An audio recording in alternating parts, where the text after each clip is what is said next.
Estamos a 2 semanas del resultado electoral, un resultado electoral aplastante, y nos pareció que el eje de estas líneas bien podía pasar porque se ha confirmado que la gran pregunta, o una de las grandes preguntas de coyuntura, era nomás ¿cuál actitud mostrarían los protagonistas comunicacionales de la oposición?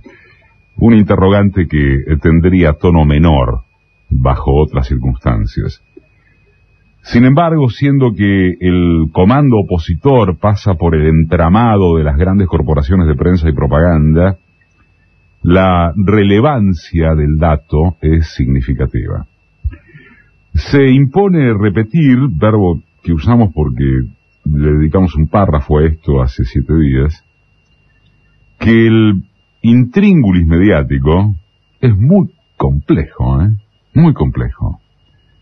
Lo que decíamos el sábado pasado, bajar los decibeles de confrontación permanente podría parecer un gesto de humildad frente a la derrota, pero de autenticidad muy dudosa, al cabo de una campaña feroz en la que se expusieron convencidos del ocaso kirchnerista. Y persistir en la propalación de un clima social angustiante, apesadumbrado, sería reiterar la lógica que los condujo al papelón. Si las fuerzas y dirigentes vencidos tuvieran otra estatura, capaz de asumir sus tremendos errores y de plantar una nueva agenda propositiva, tal vez los medios de la furia antioficial encontrarían una salida a este laberinto, porque podrían dedicarse más a reflejar ese escenario que a perdurar en el todo negativo. Pero es una alternativa irreal por 2 motivos subsecuentes. A, la oposición en estos 15 días ratificó que es un cambalache, ya tiró la toalla y admitió en forma pública que su único objetivo es ingresar cargos legislativos. Y B, aun cuando no fuere así, la prensa a que se alude carece de todo espíritu altruista para contribuir a un debate profundo sobre el horizonte del país. El kirchnerismo afectó símbolos muy fuertes de la clase dominante y está claro que no les causó ninguna gracia. Pero el desencadenante del rencor periodístico no fue eso. Fueron las medidas y gestos que afectaron sus negocios, tanto de manera puntual como por la determinación y amenaza que eso representa para sus intereses. Estatizar la televisación del fútbol, la ley de medios audiovisuales, por supuesto, el reimpulso a las investigaciones sobre el origen de papel prensa y, porque ahí también se mordía de parte de los medios, la reapropiación pública del sistema jubilatorio, fue un paquete que no imaginaron ni en sus peores pesadillas. Más todavía, ni siquiera entre los propios simpatizantes de la etapa abierta en 2003 se pensó que decisiones de esa naturaleza serían posibles, y muchísimo menos al cabo de los fracasos oficialistas en el conflicto con el campo y en las elecciones de 2009. Se dedujo que esos avatares desfavorables implicaban una capitulación segura, y fue todo lo contrario, porque el gobierno fugó hacia adelante. Eso colmó el límite de la tolerancia para las corporaciones mediáticas, para una de ellas esencialmente, y ya no hubo retorno ni semeja que vaya a haberlo, aunque toda la información obrante da cuenta de un estado revulsivo tras las PASO en los vértices de los órganos ultraopositores. Por cierto, nadie les pide que dejen de situarse como antagonistas. hace muy bien que no haya una prensa de discurso único. Y tampoco tienen por qué renunciar a sus convicciones si acaso fue honestidad intelectual el motivo de su enfurecimiento contra el oficialismo.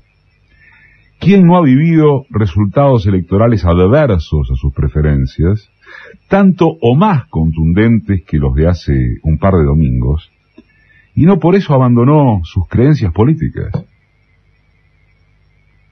Lo que exige la ética es que no inventen, nada más.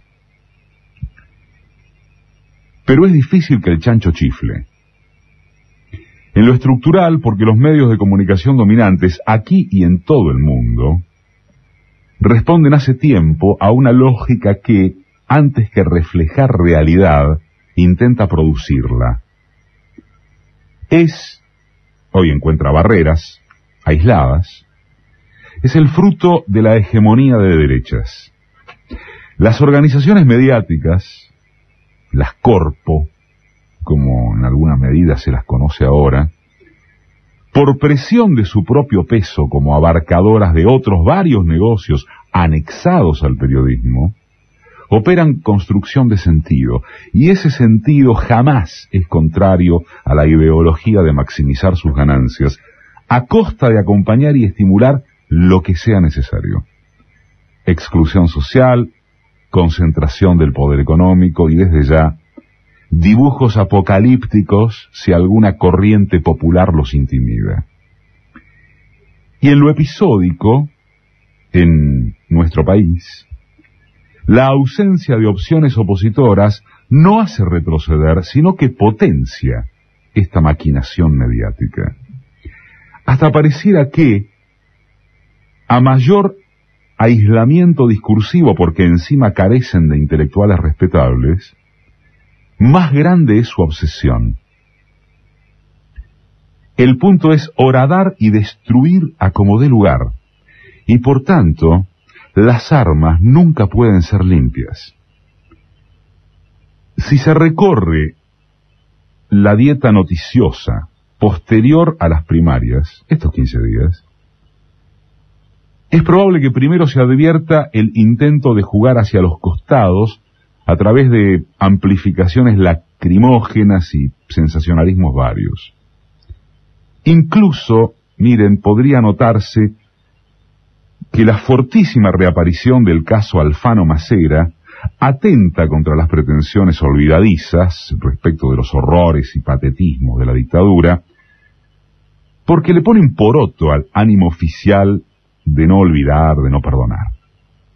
Pero raspando no mucho a medida de penetración en el área estrictamente política, se verá que ni chancho chiflando, ni mona vestida de seda, ni zoológico que se le parezca.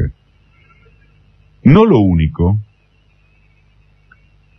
aunque sí lo más grosero, fue el manipuleo en torno de la declaración de bienes presidencial. Se tituló de modo aparatoso que el patrimonio de Cristina Fernández aumentó un 27% en 2010, cuando el mismísimo copete de la noticia aclaraba que la cifra incluía los bienes de Kirchner porque aún no concluyó el juicio por la sucesión. Alucinante. Dan ganas de rendirse a señalar que uno nunca vio una cosa así. Y no termina ahí. En ninguna de las crónicas sobre las declaraciones juradas de los funcionarios hay soporte informativo para colegir que hubo incremento ilícito de sus pertenencias. De esto estamos hablando. No de cuestionar el derecho a ejercer una oposición legítima, bien que sí de no pararse en un pedestal abstracto, repelente, de periodismo independiente. Inclusive, es justificable que militen por ese brío conceptual, pero no es eso.